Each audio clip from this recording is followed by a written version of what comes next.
Assalamualaikum warahmatullahi wabarakatuh. Halo semuanya, perkenalkan nama saya Winda Putra Asrifa. Saya dari kelas 5 MI Muhammadiyah Grubuk.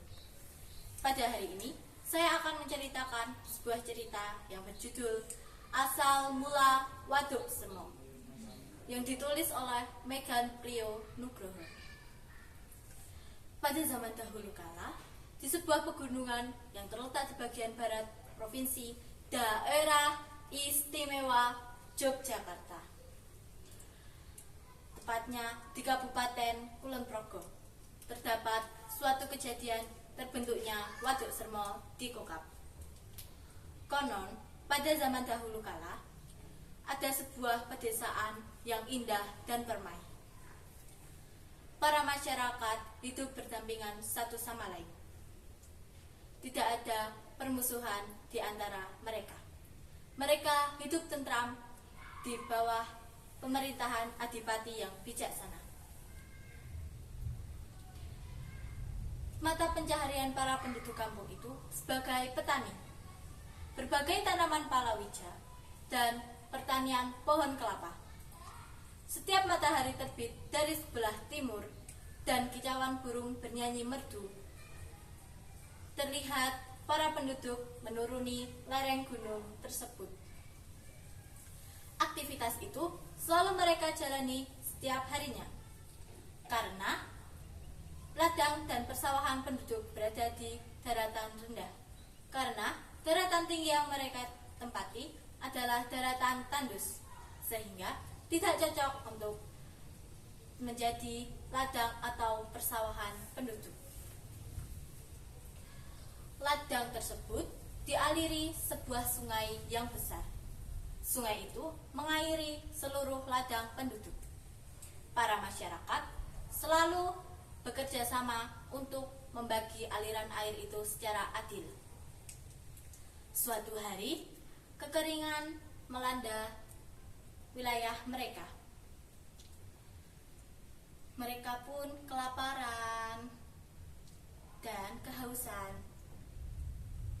Para berbagai tanaman palawija dan hasil bumi mereka menurun. Ada inisiatif seorang penduduk dari atas pegunungan yang bernama Mbah Sastro. Mbah Sastro berkata, "Pengumuman, mari kita membuat bendungan supaya kita tidak kekeringan terus-menerus."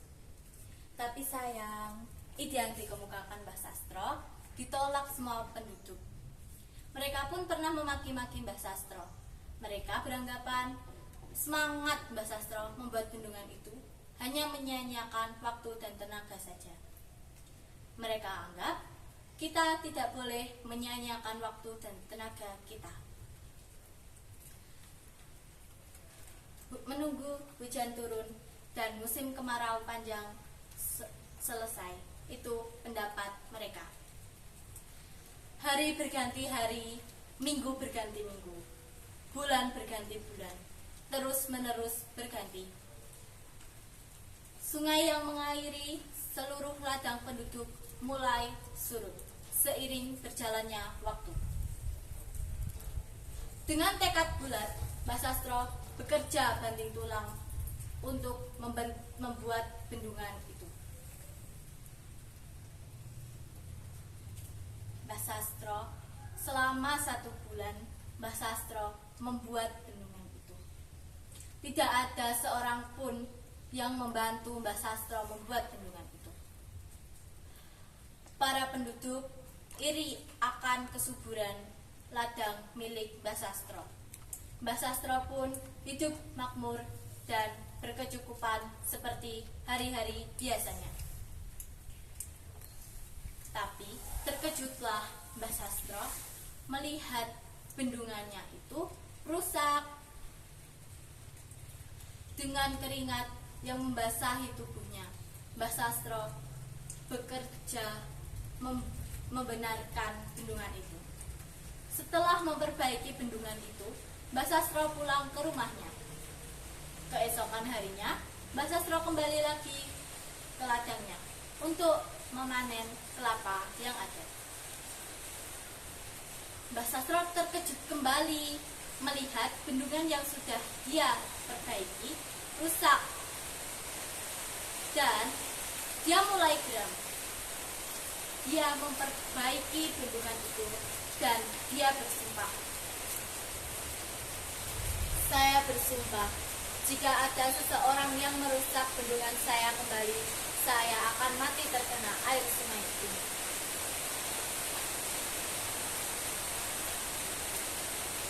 Setelah selesai memperbaiki bendungan itu, Mbah Sastro pulang ke rumahnya. Tak disangka, pada malam harinya Mbah Sastro mendengar suara air yang dahsyat dari bawah gunung. Para penduduk kampung bawah berlarian ke atas gunung itu. Ada seorang penduduk yang tidak selamat, yang bernama Mbah Sermo. Mbah Sermo ikut terguyur air yang dahsyat itu bersama dengan pemakaman, ladang penduduk, persawahan, dan perkampungan penduduk. Sejak saat itulah, bendungan yang semula kecil menjadi besar dinamakan Waduk Sermo, karena ada satu orang yang tidak selamat bernama Mbah Sermo. Sekian cerita yang bisa saya sampaikan. Kita bisa mengambil hikmahnya. Kita harus saling tolong menolong ataupun gotong royong agar kita mendapat kesejahteraan bersama. Kurang lebihnya mohon maaf. Wassalamualaikum warahmatullahi wabarakatuh.